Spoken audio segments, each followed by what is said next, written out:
दोस्तों, stock market studies में फिर से एक बार आपको स्वागत है। तो आप सब लोग कैसे हैं? तो आज मैं फिर से बात करूंगा एक रियलिटी सेक्टर के नंबर वन पोजीशन में रहने वाला कंपनी के बारे में। क्योंकि रियलिटी इंडस्ट्रीज में जितने सारे कंपनीज है, उनमें से देखा जाए तो इंडिया के नंबर वन कंपनी है डीएलएफ।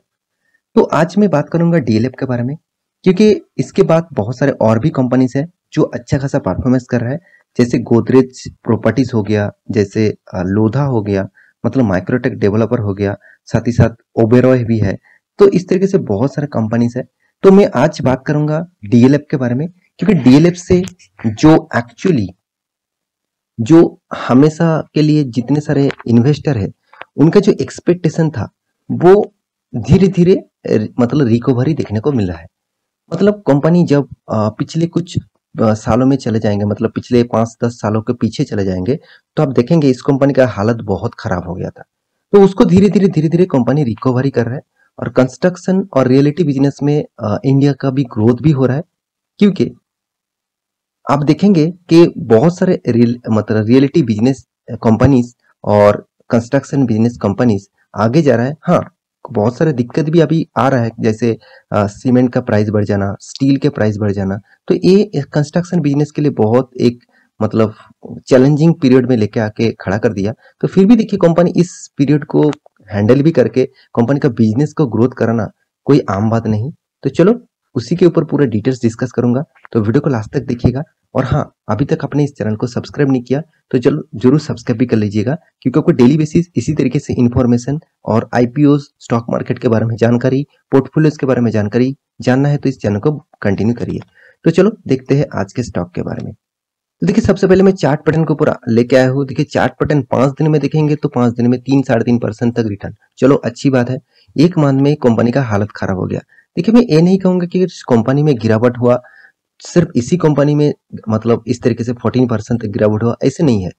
अराउंड निफ्टी जैसे मतलब इंडाइसेस अगर 12%, सेंसेक्स जैसे इंडाइसेस 13% तक गिर सकते हैं, तो उस दिशा में देखा जाए तो स्टॉक में 12 मतलब 12%, 14% और साथ ही साथ 15% इस तरीके से गिरावट तो आम बात है। तो सेम टू सेम यहाँ पे भी वही चीज देखने को मिला। 6 मंथ में तो अराउंड 20% तक गिरावट हुआ। तो एक साल में कंपनी देखिए आपको अच्छा खासा प्रॉफिट दे चुके थे, 27% तक प्रॉफिट दिया। तो आप कहेंगे सर एक साल में तो अच्छा प्रॉफिट दिया, तो आप क्यों कर रहे हैं फिर भी इस कंपनी में उतना अभी तक ग्रोथ नहीं? तो चलो वो भी दिखा देता हूँ। 5 साल में देखेंगे तो 60% तक रिटर्न दिया। तो 5 साल में 60% तक रिटर्न मतलब आपको नाक के बराबर रिटर्न मिले। अभी चेंजिंग जो फिगर है वो आपको मैक्सिमम चार्ट पैटर्न में दिखेगा। देखिए मैक्सिमम चार्ट पैटर्न ओपन कर दो तो 41.77% का गिरावट। तो यही हालत थोड़ा सा खराब हो गया। कैसे खराब? आप देखेंगे तो इसका जो टॉप लेवल है, इस जो टॉप लेवल है, इस लेवल से देखेंगे तो कंपनी ने कंटिन्यूअसली गिरावट जारी रखा और यहाँ पे अभी भी नेगेटिविटी में है। तो मैं पहले एक डिस्क्लेमर जरूर देना चाहता हूँ। इस कंपनी के ऊपर मैं बहुत बार वीडियो बना चुका हूँ और मैं बार बार आपको एक ही चीज आपको मैं बोल चुका हूँ कि इस कंपनी के ऊपर कोई भी हिस्सेदारी, मेरे कोई इस कंपनी के ऊपर हिस्सेदारी नहीं है। क्योंकि मुझे रियलिटी इंडस्ट्रीज में बिजनेस मतलब इन्वेस्ट करना उतना खास नहीं लगता। फिर भी मैं रियलिटी इन्वेस्ट में मतलब बिजनेस में इन्वेस्ट भी करके रखा हूँ। तो उसके लिए मुझे अच्छा कंपनी लगते हैं, जैसे लोधा जो नया आया है। साथ ही साथ सबसे ज्यादा मेरे पसंदीदा कंपनी से गोदरेज प्रॉपर्टीज। देखिए मैं ये नहीं कर रहा हूँ कि मेरे पसंदीदा है कि कल जाके आप भी निवेश कर दीजिए, ऐसे मत करिएगा। आप उस कंपनी के ऊपर स्टडी करेंगे तो आपको सारी जानकारी मिल जाएगा। तो चलो कंपनी के बाकी डिटेल्स दिखा देता हूँ। तो बाकी डिटेल्स दिखाने से पहले आपको कंपनी का फाइनेंशियल रिपोर्ट देखना होगा। तो इस बार कंपनी ने किस तरीके से फाइनेंशियल रिपोर्ट किया वो आपको देखना चाहिए। तो कंपनी देखिए अराउंड 3 रुपीज का डिविडेंड यहाँ पे कंपनी देने वाला है। मतलब आपको 3 रुपीज का डिविडेंड कंपनी ने अनाउंसमेंट कर चुके हैं। अभी देखना है कंपनी का रिजल्ट किस तरीके से हुआ। देखिए रिजल्ट मुझे अच्छा खासा लगा, क्योंकि जो कंपनी पहले लॉस करते थे वही कंपनी अब आज प्रॉफिटेबल बिजनेस कर रहा है। तो ये एक बड़ी पॉइंट होते हैं। देखिए हमेशा कंपनी लॉसेस में रहेगा ऐसे कोई बात नहीं होते। जैसे आप देखेंगे तो टाटा मोटर्स जैसे कंपनी, तो अराउंड आप देखेंगे तो उसका प्राइस रेंज कितना गिर गया था, अराउंड 64 प्राइस रुपीज तक चला गया था। और आज कौन सा लेवल में है? 500-400 के बीच में है। 500 रुपीज तक हाई किया था। तो इसका मतलब समझ लीजिए कंपनी में अगर दम है वो कभी भी रिकवरी कर सकते हैं। तो इस कंपनी में कितना दाम है वो चलो देख लेते हैं। टोटल इनकम के बारे में बात करें तो अराउंड 1600 करोड़, जो पहले था 1686 करोड़, जो पिछले साल में था 1900 करोड़। मतलब कंपनी ने पहले ही एक नेगेटिव साइन दे चुके हैं। नेगेटिव मतलब थोड़ा सा नेगेटिव पॉइंट कि कंपनी का इनकम जो है वो पिछले क्वार्टर में ज्यादा था, पिछले साल में भी ज्यादा था। अभी देख लेते हैं कंपनी के एक्सपेंस के बारे में। तो टोटल एक्सपेंस के बारे में बात करूं तो 1344, मतलब कंपनी ने एक्सपेंस भी ज्यादा कर चुके हैं। पिछले क्वार्टर में 1200, पिछले सालों में 1400। इसका मतलब कंपनी ने एक्सपेंस भी ज्यादा किया। अभी देखना है कंपनी का टैक्सेस पे करने के बाद हाथ में प्रॉफिट कितना है। देखिए प्रॉफिट आफ्टर टैक्सेस मतलब profit, net profit for the period, ये चीज आपको हमेशा देखना चाहिए। तो प्रॉफिट फॉर द पीरियड थोड़ा सा पॉजिटिव आया, क्योंकि देखिए कंपनी ने एक्सपेंस पिछले क्वार्टर के तुलना से कम किया था, तो इसलिए कंपनी के हाथ में प्रॉफिट अच्छा खासा आया।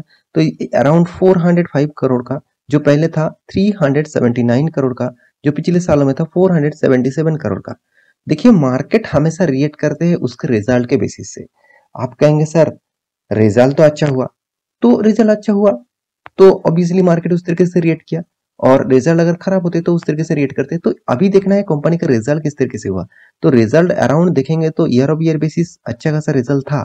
पिछले सालों में शानदार रिजल्ट था, 477 करोड़ का प्रॉफिट करना, और इस बार अराउंड आप देखेंगे तो 70 करोड़ 72 करोड़ का कंपनी ने कम प्रॉफिट करना। ये दो बातों में बहुत अंतर है। आप कहेंगे सर 72 में क्या होते हैं। 72 में रुपीज के बात नहीं कर रहा हूँ, 72 में करोड़ों का बात कर रहा हूँ। तो करोड़ों का जहाँ पे मामला है तो उसमें तो आपको देखना ही चाहिए ना। तो हाँ, एक चीज अच्छा है कि कंपनी ने पिछले क्वार्टर की तुलना से अच्छा खासा प्रॉफिट को ग्रोथ किया। तो कंपनी का अर्निंग पर शेयर के बारे में बात करूं तो कंपनी का अर्निंग पर शेयर अभी 1.64 है, जो पिछले क्वार्टर में था 1.53, पिछले साल में था 1.94। मतलब अर्निंग पर शेयर में भी चेंजिंग देखने को मिला। तो अभी जो पॉइंट सबसे मतलब इंपॉर्टेंट होते हैं कि क्या इस कंपनी के ऊपर कंटिन्यू करूं, तो चलो। तो उसके लिए मैं एक बार टेक्निकल चार्ट पैटर्न 1 डे के कैंडल चार्ट के ऊपर आ चुका हूँ। देखिए मुझे इस कैंडल चार्ट में एक चीज जो दिखा वो यहाँ पे मैं एक ट्रेंड लाइन ड्रॉ करके रखा। देखिए यहाँ पे बहुत बार कंपनी ने सपोर्ट लिया, तो इस सपोर्ट रेंज को अभी कंपनी ने ब्रेक किया, और यहाँ पे देखिए फिर से एक बार यहाँ पे एक ट्रेंड लाइन में ड्रॉ करूँ तो यहाँ पे एक बार देखिए यहाँ पे एक मतलब सपोर्ट था, यहाँ पे एक सॉरी यहाँ पे एक रेजिस्टेंस था, और यहाँ पे दोनों सपोर्ट बन चुके हैं। तो इस लेवल को ब्रेक करने का कोशिश कर रहे हैं। अगर इस लेवल को ब्रेक करते हैं तो एक अच्छा खासा फॉल आउट देखने को मिल सकता है। तो देखिए मैं ये नहीं कहूंगा कि इस कंपनी में कितना गिरेगा कितना जाएगा, क्योंकि इन्वेस्टर के हिसाब से देखा जाए तो आपको इस तरीके से बात सोचना नहीं है। हाँ, इस तरीके से चार्ट आपको देखना चाहिए कि अगर अच्छा खासा कंपनी है तो वो आपको डिस्काउंट में उस कंपनी का प्राइस मिल रहा है कि नहीं मिल रहा है। अगर कोई अच्छा खासा कंपनी है और वो इस लेवल में था, गिर के इस लेवल तक आ चुके हैं, मतलब आपको अच्छा खासा डिस्काउंट में माल मिल रहा है, आप उठा लीजिए वहां पे माल। तो मेरे कहने का मतलब समझ रहे हैं। तो इस कंपनी का फंडामेंटल एंड फाइनेंशियल डिटेल्स के बारे में बात करूं तो कंपनी कोई छोटा मोटा कंपनी नहीं है। 82,700 करोड़ का मार्केट कैप है। इसका पी रेशियो थोड़ा सा हाई है, थोड़ा सा नहीं बहुत ज्यादा हाई है, क्योंकि इंडस्ट्रीज पी रेशियो के हिसाब से कोई भी कंपनी इसका पी रेशियो अगर हाई है तो उसको हाई वैल्यूएशन कंपनीज बोला जाता है। तो हाई वैल्यूएशन में आपको इन्वेस्ट करना थोड़ा सा रिस्की गेम हो सकता है। तो कंपनी का पी रेशियो, कंपनी का खुद का पी रेशियो से बहुत मतलब ज्यादा देखने को मिला। तो यहाँ पे कंपनी का डेप्थ ऑफ इक्विटी के बारे में बात करूँ तो 0.14% का डेप्थ है। तो अराउंड 3,700 करोड़ का डेप्थ कोई खराबी नहीं है। अच्छा खासा डेप्थ होने के नाते भी कंपनी ने इनकम शानदार भी कर रहा है, 1,300 करोड़ का इनकम किया। जो हाथ में कैश फ्लो जो है वो 989 करोड़ का हाथ में कैश है। अर्निंग पर शेयर के बारे में बात करूँ तो 5.39 रुपीज का पर शेयर में अर्निंग है। तो उतना खास अर्निंग नहीं है, फिर भी देखिए अर्निंग तो पॉजिटिव में है ना। तो रिटर्न ऑफ इक्विटी के बारे में बात करूँ तो 5.55% का रिटर्न ऑफ इक्विटी है। तो सारे पैरामीटर आपको पॉजिटिव दिखेगा। प्रोमोटर होल्डिंग जो है वो 75% का होल्डिंग प्रोमोटर के पास है। तो कुछ चीज पॉजिटिव में है, कुछ चीज नेगेटिव में है। कौन सा नेगेटिव में है चलो वो भी आपको दिखा देता हूँ। कंपटीटर के हिसाब से कंपनी नंबर 1 पोजीशन में है। नंबर 2 पोजीशन में गोदरेज प्रॉपर्टीज, जो मेरा फेवरेट कंपनी भी है। तो इसके ऊपर अलग से वीडियो चाहिए तो मुझे कमेंट जरूर करिएगा। तो यहाँ पे देखिए क्वार्टर बेसिस रिजल्ट दिखा दो तो कंपनी देखिए कंटिन्यू प्रॉफिट मेंटेन कर रहा है, कोई खराबी प्रॉफिट नहीं है, अच्छा खासा प्रॉफिट मेंटेन किया। साल भर में कंपनी कभी भी लॉस नहीं किया। तो आप कहेंगे सर कंपनी ने तो लॉस नहीं किया, फिर भी आप कंपनी के ऊपर इतना मतलब नेगेटिविटी क्यों है। देखिए नेगेटिविटी इसीलिए है कि कंपनी आपको रिटर्न तो शानदार दिया, मगर इस कंपनी का चार्ट पैटर्न ही मुझे सबसे ज्यादा नेगेटिव पॉइंट लगा, क्योंकि इसका चार्ट पैटर्न टोटली डाउनफॉल में है। जब तक वो चार्ट पैटर्न अप ट्रेंड में नहीं जाते धीरे धीरे करके और कंपनी का ग्रोथ अच्छा खासा नहीं होता, तो मैं उस कंपनी के ऊपर उतना पॉजिटिवली, मेरे खुद के ओपिनियन से बता रहा हूँ, मैं गलत भी जा सकता हूँ, तो मेरे खुद के ओपिनियन से उस कंपनी के ऊपर निवेश करने से अच्छा दूसरे कंपनी में चूज कर लूँ। तो इन्वेस्टर के बारे में बात करूँ तो इन्वेस्टर भी देखिए इस कंपनी के ऊपर इन्वेस्ट तो जरूर करके रखे, जैसे एफआईएस के पास 15% है, डीआईएस के पास 4% है, पब्लिक के पास 5% है, प्रोमोटर के पास 74.9% है। मतलब इसका मतलब प्रोमोटर पहले से जितना होल्डिंग करके रखे थे वो एक भी माल नहीं बेचा, तो प्रोमोटर के भरोसा है उसके ऊपर, उसके कंपनी के ऊपर। ये सबसे बड़ी बिग पॉजिटिव पॉइंट्स होते हैं, क्योंकि जब कंपनी के प्रोमोटर के ऊपर उसका भरोसा, मतलब प्रोमोटर खुद के कंपनी के ऊपर भरोसा है, मतलब वो कंपनी फ्यूचर में अच्छा खासा ग्रोथ कर सकता है। मैं एक बार भी नहीं कहूंगा कि कंपनी खराब है, मगर कंपनी में मेरे हिसाब से रिटर्न के रेशियो के हिसाब से, कंपनी के अर्निंग के हिसाब के हिसाब से मुझे इस कंपनी थोड़ा सा वीक लगा। मैं नेगेटिव नहीं कहूंगा, वीक लगा। बाकी आपके मर्जी, आप इस कंपनी के ऊपर निवेश करके रखे तो ऑब्वियसली कंटिन्यू जरूर करिए आपके एनालिसिस के हिसाब से।